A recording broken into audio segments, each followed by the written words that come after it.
Hi friends, எல்லாருக்கும் வணக்கம். இன்றைக்கி நான் செய்ய போகிறது சிக்கன் பிரியாணி. அதற்கு தேவையான இன்க்ரீடியன்ஸு: முதல்ல 1/2 கிலோ சீரக சம்பா அரிசி, 1/2 கிலோ சிக்கன், 4 தக்காளி, 2 வெங்காயம், ஒரு 5 பச்சை மிளகா ஏற்கனவே ரெடி பண்ணி வச்சுருக்கிறேன். ஒரு 2 டீஸ்பூன் இஞ்சி பூண்டு அரைச்சி வச்சுருக்கிறேன். ஒரு கைப்பிடி புதினா, மல்லி இலை அலசி வச்சுருக்கிறேன்.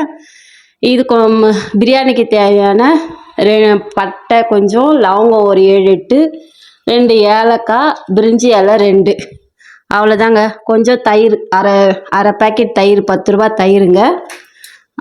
ஆஃப் பண்ணிவிடு. கேஸ் பற்ற வச்சுக்கணும். ஒரு 150 கிராம் 1/2 கிலோ அரிசிக்கு எண்ணெய் ஊற்றிக்கிறேன். அடுத்தது ஒரு பிரியாணி மசாலா, 2 ஏலக்காய், எண்ணெய் காஞ்சதும் 4-5 லவங்கம், ஒரு 5-7 லவங்கம். அடுத்தது பட்டை, பிரியாணி மசாலாவை போட்டுக்கிறேன். போட்டு கொஞ்ச நேரம் இதுவாக இருக்கும். அடுத்தது இந்த பக்கம் நான் கறியை சிக்கனை தனியாக தாங்க வதக்குவேன். ஒன்றா தனியாக வதக்கி அதை எடுத்து போடுவேன். அதனால் சிக்கனை ஒரு கடாயை வச்சுருக்கேன். அதில் கொஞ்சம் எண்ணெய் இருக்குது, அதிலே போட்டுக்கிறேங்க.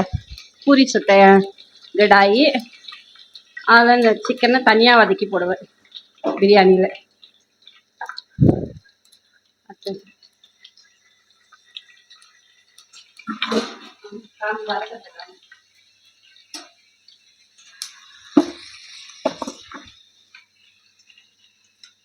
கூட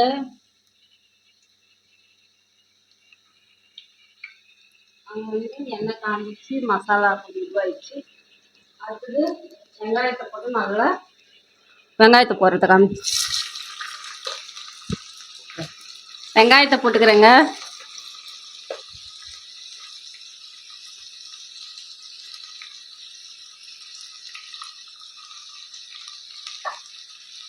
வெங்காயத்தை போட்டு நல்லா வதக்கணுங்க. பொன்னிறமாக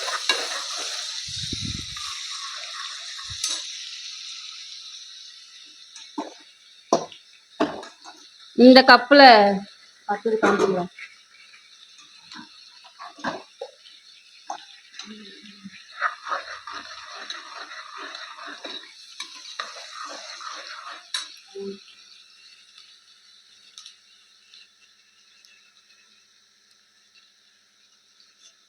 இந்த பக்கம் வெங்காயம் வதங்கிக்கும் போது இந்த பக்கம் நம்ம சிக்கனை வதக்கலாம். ஏன்னா அது கூட போட்டும் வதக்கலாம். நான் அப்படிதான் பண்ணுவேன். பிரியாணி எப்பயுமே சிக்கனை தனியாக தான் வதக்கி போடுவேன். இது கூட கொஞ்சம் உரப்புக்கு கொஞ்சம் மிளகாத்தூள் கொஞ்சம் போட்டுக்கணும்.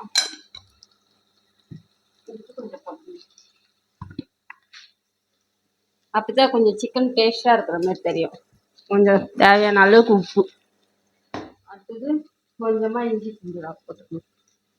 கொஞ்சம் டேஸ்ட் கொடுப்போம் தனியாக கொஞ்சம் வதக்கி போட்டோம்னா சிக்கனை.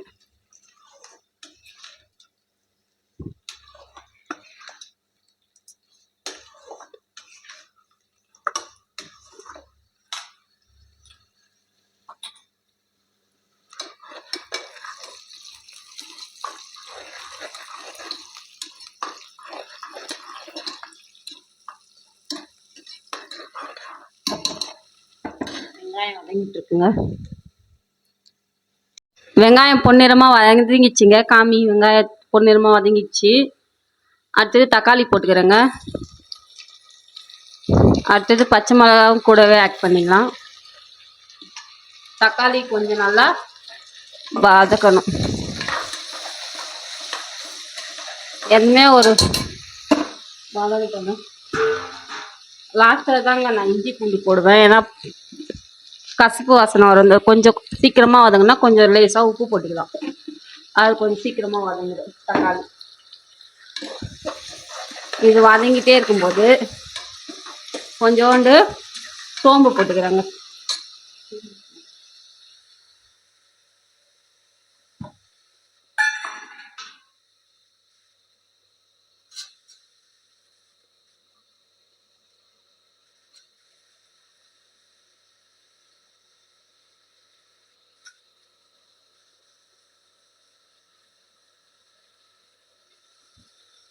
நான் வீட்டில் வைக்கிற மசாலா ஒண்டி தாங்க போடுவேன். கடையிலேருந்து பிரியாணி மசாலா அதெல்லாம் எதுவுமே யூஸ் பண்ண மாட்டாங்க. இது சோம்புங்க, கொஞ்சம் சோம்பு ஆட் பண்ணிக்கணுங்க தக்காளி போடும்போது.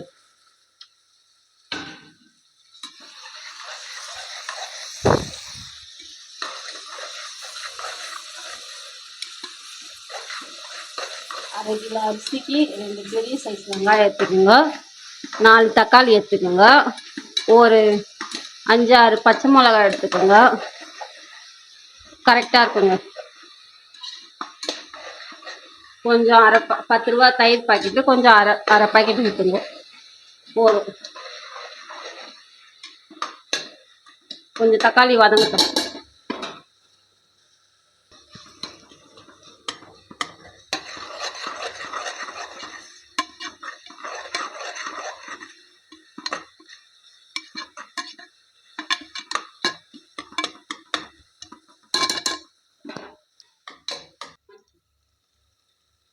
அடுத்தது இஞ்சி பூண்டு பேஸ்ட்டுங்க, ஒரு 2 டீஸ்பூன் இஞ்சி பூண்டு பேஸ்ட்டு, அரை கிலோ அரிசிக்கு ஒரு 3 பூண்டு, ஒரு கொஞ்சம் துண்டு இஞ்சி, அதை போட்டு மிக்சியில் அரைச்சி எடுத்து வச்சுது. அடுத்தது ஒரு 2 கைப்பிடி அளவுக்கு புதினாவும் மல்லி இலையும் சேர்த்து எல்லாத்தையும் ஒன்றா வதக்கிக்கணும். இந்த பக்கம் வந்து சிக்கன் வந்து வதக்கி எடுக்கணும். பாருங்கள், தனியாக தான் நான் வதக்கி போடுவேன், அது கூட சேர்ந்து நான் வதக்கிறது இல்லை. வெந்துட்டு இருக்கு சிக்கனு. சரி, இஞ்சி பூண்டு பேஸ்ட்டு லாஸ்ட்டாக தாங்க நான் போட்டு வதக்குவேன்.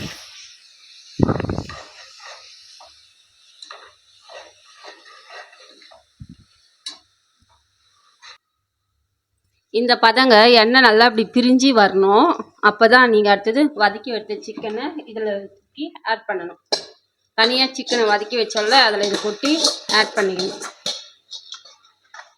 ஆட் பண்ணி நல்லா 2 கலர் கலர்னுங்க.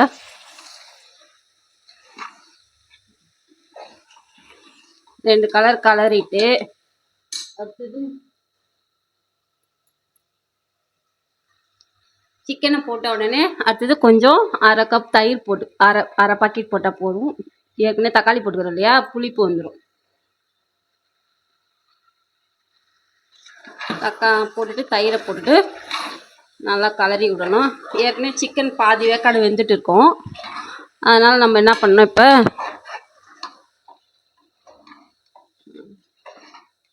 பாருங்க கிரேவி மாதிரி இருக்குது. நல்லா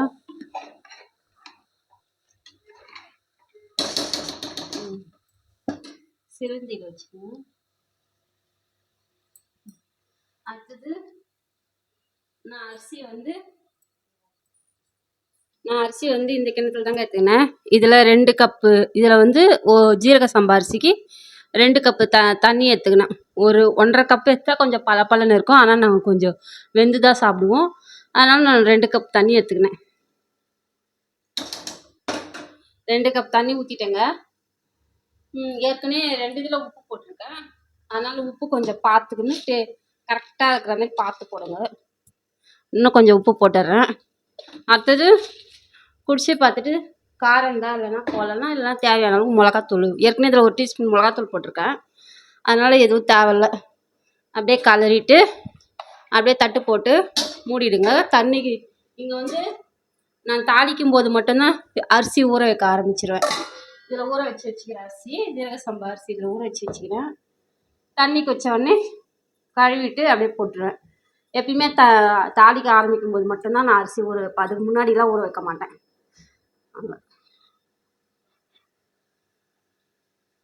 தண்ணி நல்லா கொச்சிச்சிங்க.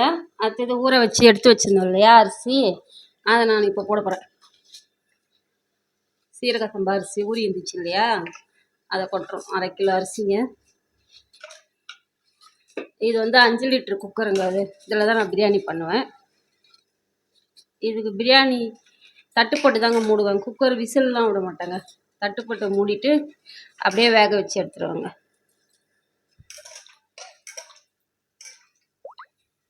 அரிசி போட்டு தொழை விட்டுட்டு தட்டு போட்டு மூடிடணும். விசில் எல்லாம் வைக்கிறது இல்லைங்க. உப்பு காரம் எல்லாம் கரெக்டாக இருக்குதுங்க. நான் வந்து வீட்டு மிளகாத்தூள் போடுறேன். கடை மிளகாத்தூள் உங்கள் காரத்துக்கு ஏற்ற மாதிரி நீங்கள் போட்டுக்கணும். பச்சை மிளகா, இஞ்சி பூண்டு, லவங்கத்திலே காரம் வந்துடும். தேவைப்பட்டால் காரம் வேணும்னா மிளகாத்தூள் போடுங்க. எல்லாமே கரெக்டாக இருக்குதுங்க. உப்பு, காரம், புளிப்பு எல்லாமே கரெக்டாக இருக்குதுங்க. இப்போ அரிசி வந்து வேக விடணும்.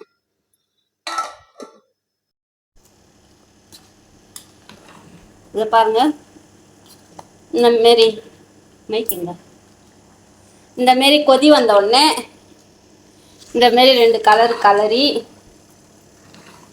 ஒரு 10 நிமிஷத்துக்கு மூடி வைக்கவும்.